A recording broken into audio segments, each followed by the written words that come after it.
हरित प्रणाम। बीकानेर जिला प्रशासन पारिवारिक वानिकी महोत्सव का आयोजन करने जा रहा है।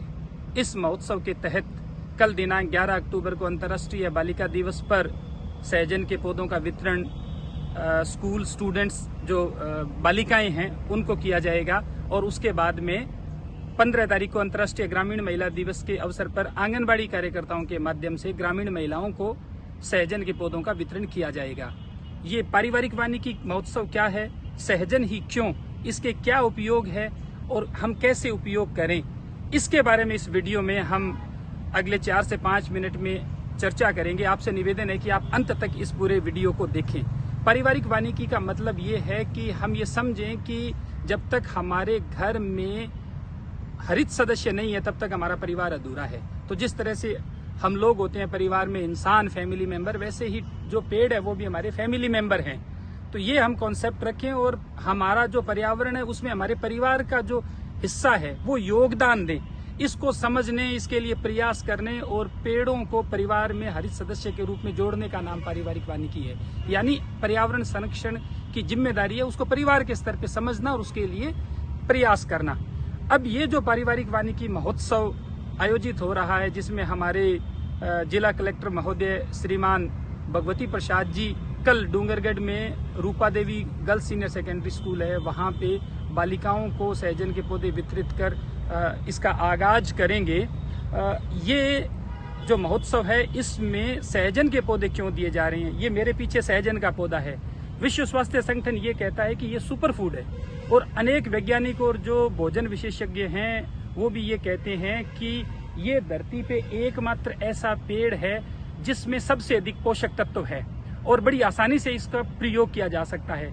तो पहले तो बात करें कि इसमें ऐसे कौन से तत्व है जो शरीर को फायदा देते हैं। देखिए इसमें vitamin A, vitamin B, vitamin C, folic acid, calcium, amino acid, ये तमाम इस तरह के उपयोगी पोषक तत्व होते हैं जिनसे हमारा पाचन तंत्र ठीक रहता है, हमारा खून है वो साफ रहता है, उसमें क्लोट्स बनने की संभावनाएं कम होती है, हीमोग्लोबिन का स्तर बढ़ता है, इसमें आयरन भी है, हमारी हड्डियां मजबूत रहती है, हमारे दिमाग की जो फंक्शनिंग है, ब्रेन फंक्शनिंग, वो ठीक रहती है। तो इस तरह से बहुत सारे फायदे हैं, हेल्थ बेनिफिट जो इससे मिलते हैं। अब ये हम क्यों खाएं? देखिए आज से 20-25 साल पहले तक हमारा जो भोजन था वो ज्यादा अच्छा था क्योंकि हमारी गायें सेवण दामण खाती थी तो उनके दूध में उनका असर आता था। हम खेतों में पेस्टिसाइड्स का प्रयोग नहीं करते थे या कम करते थे, इस कारण जो खाना खाते थे वो अच्छा होता था। आज हमारा पेट भरा हुआ है लेकिन शरीर में पोषक तत्वों की कमी है। तो ये सहजन उन पोषक तत्वों की पूर्ति करता है जो भोजन के जरिए हमारे शरीर तक नहीं पहुंच रहे हैं। अब इसका प्रयोग कैसे करें, थोड़ा सा इस पे बात करेंगे। इसका प्रयोग बड़ा आसान है। इसके जो पत्ते हैं इनको आपको तोड़ना है। पत्ते तोड़ने की प्रक्रिया ये कि जैसे ये इसकी टहनी है, आप इस तरह से इसका ये यूं तोड़ लीजिए।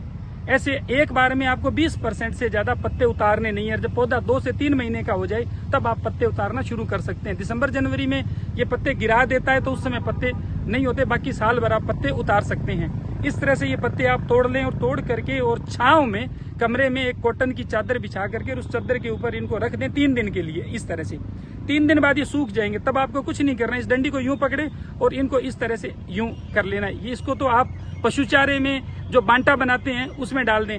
और ये जो पत्ते हैं इनको आप मिक्सी में या आप कुंडी गोटे में रगड़ करके पीस के पाउडर बना लें। इस पाउडर को आप जब अपन आटा गूंथते हैं उसमें नमक मिलाते हैं। ऐसे ही अगर 4 से 5 लोगों का आपका परिवार है तो 1.5 से 2 चम्मच आटे में आप पाउडर मिला लें। संख्या ज्यादा है परिवार में तो उस हिसाब से पाउडर की मात्रा ज्यादा कर लें। तो वो आप आटे में मिला लें, हल्का सा हरापन आएगा रोटी में लेकिन उसका स्वाद बढ़ जाएगा।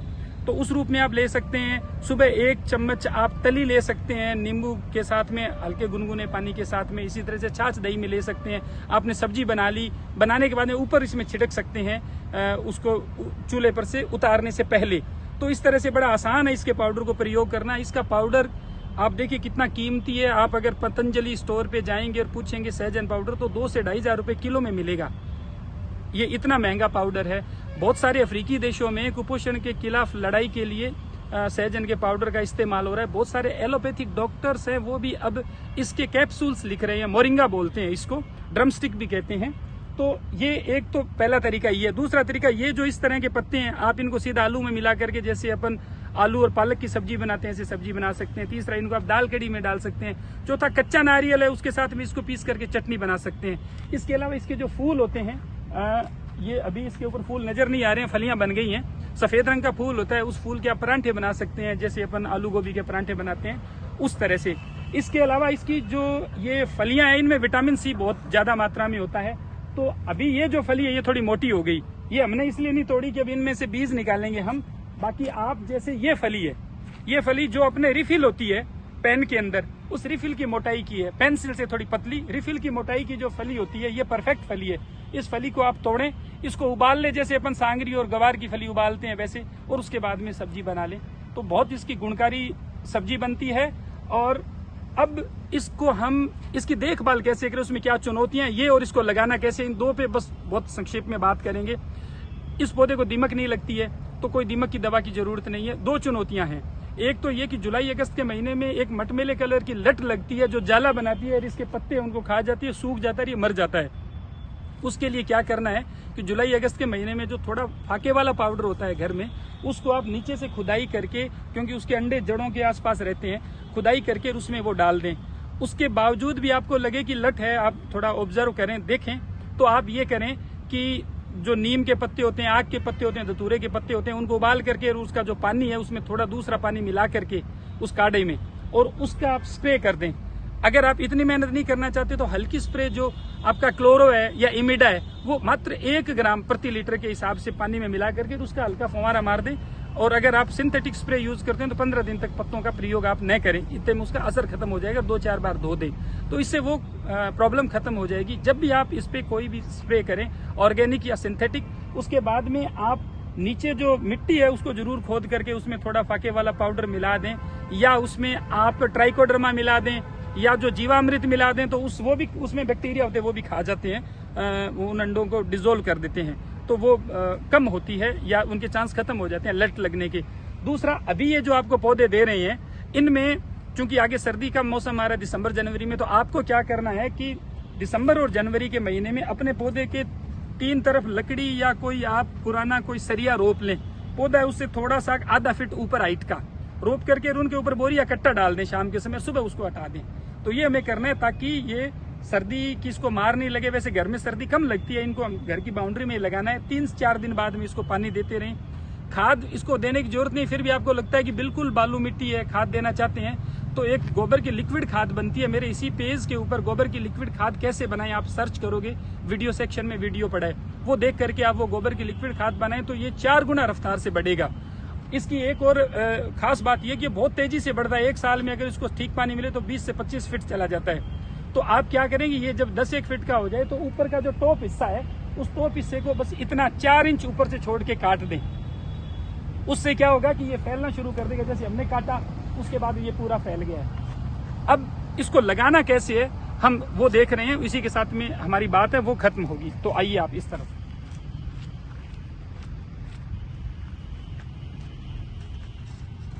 इधर सामने आ जाइए। देखिए, ऐसे गड्ढा खोदना है आपको, लगभग 2x2 का गड्ढा खोद लें। ये गड्ढा खोदने के बाद में एक उसमें छोटा गड्ढा खोद लें, जैसे खूंटा रोपने के लिए अपन गड्ढा खोदते हैं। आपको जो पौधा मिल रहा है उस पौधे को हमने तैयार किया, उसमें मेनली बालू मिट्टी है। तो बालू मिट्टी में जब थैली को अपन निकालते हैं, खोलते हैं पौधा निकालने के लिए, तो मिट्टी बिखर जाती है। तो आपको क्या करना है, सबसे पहले पानी की बाल्टी लेकर के उसमें थोड़ी सी देर डुबो लें, 15-20 सेकेंड, जैसे मैंने अभी इसको डुबोया है। अब डुबोने के बाद में आप इसको यूं जमीन पे रख करके 5-7 बार पटकें, जिसको अपन मारवाड़ी भाषा में ठरकाना बोलते हैं ना, तो इस तरह से ठरका लें। जब पटकेंगे तो क्या होगा, पानी नीचे तक चला जाएगा, मिट्टी सेट हो जाएगी। फिर इसको लेटा लें। लेटाने के बाद आप देखोगे कि थैली में जोड़ है। चाहे तो आप ब्लेड की सहायता से इसको यूं करके यहाँ तक काटना है, ऐसे करके बिल्कुल यहाँ तक, और चाहे आप सीधा ही हल्का सा यूं नाखून से करके और जो जोड़ की सीध में फिर इसको यूं धीरे धीरे काटते जाएं। अब आप जब ऐसे इसको काटेंगे धीरे धीरे,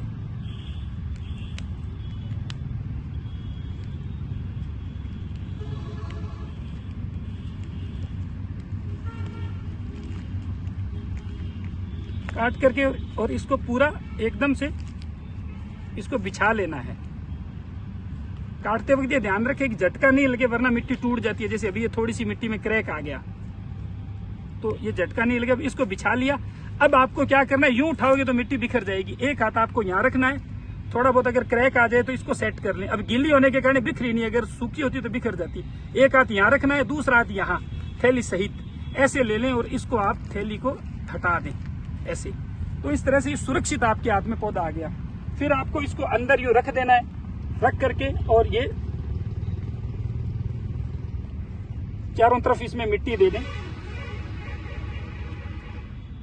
मिट्टी देने के बाद इसको दबाना है ताकि इसमें हवा नहीं रहे, और दबाने लगाएं तब ये ध्यान रखिए कि ये बिल्कुल 90 डिग्री के ऊपर हो, टेढ़ा मेढ़ा नहीं हो। और दबाने के बाद में फिर जो आपके पास में पानी है वो पानी डाल देना है। एक और अंतिम लेकिन महत्वपूर्ण बात साझा करके और मैं मेरी बात को खत्म करूंगा। ये जो सहजन के पौधे आप लोगों को वितरित किए जा रहे हैं, ये लूणकरणसर में डाबला तालाब है, जसनाथ जी की अवतार स्थली, वहां पे जन पौधशाला में तैयार हुए हैं। और ये हमने जसनाथ जी के रूप प्रसाद के रूप में तैयार किए हैं। 2 अक्टूबर को गांधी जयंती और जसनाथ जी के समाधि दिवस पर हमारे आईजी महोदय श्रीमान ओम प्रकाश जी ने रूप प्रसाद वितरण के कार्यक्रम की डाबला तालाब से शुरुआत की थी। तो ये जो पौधे आपके पास में आ रहे हैं, ये मात्र पौधे नहीं है, ये जसनाथ जी जो कि मध्यकाल के बहुत महान पर्यावरण चिंतक और धर्म प्रवर्तक हुए हैं, हमारे इसी इलाके में उनका अवतरण हुआ। डाबला तालाब उनके अवतार स्थली है, तो उनके प्रसाद के रूप में ये आपके बीच में आ रहे हैं। तो आप इनको बहुत ही संजीदगी के साथ में रोपित करें और इनकी देखभाल करें। और ये बड़ा सुखद संयोग है कि कल रूपा देवी स्कूल से हम वहाँ शुरुआत कर रहे हैं अंतर्राष्ट्रीय बालिका दिवस के ऊपर। तो सहजन जो कि कुपोषण को दूर करने में बहुत महत्वपूर्ण भूमिका निभाता है, और हमारी बेटियों को ज्यादा जरूरत है कुपोषण मुक्त जीवन की, तो अपने आप में ये एक बहुत अच्छा संयोग है। मैं इसके लिए साधुवाद देना चाहूंगा हमारे जिला कलेक्टर महोदय को, जो एक युवा अधिकारी है, इतनी सकारात्मक और संजीदगी के साथ में वो काम कर रहे हैं। और उन तमाम लोगों का जिन्होंने इन पौधों के विकास में अपना योगदान दिया है, विशेषकर श्री हंसराज मोटसरा जो कि लगातार वहां लगे रहे हैं, तब जाकर के ये पौधे इस रूप में पूरे जिले में जा पा रहे हैं। तो ऐसे युवा हैं, ये जब आगे आएंगे तो समाज उठेगा, तभी प्रशासन है वो ज्यादा बेहतर तरीके से हमारी बेहतरी के लिए योगदान कर पाएगा। इस पेज के ऊपर बहुत सारे पर्यावरण से संबंधित वीडियो आपको मिलेंगे, जानकारियां मिलेंगी, तो आप उनको भी समय समय पर देखते रहें। थैंक यू, हरित प्रणाम।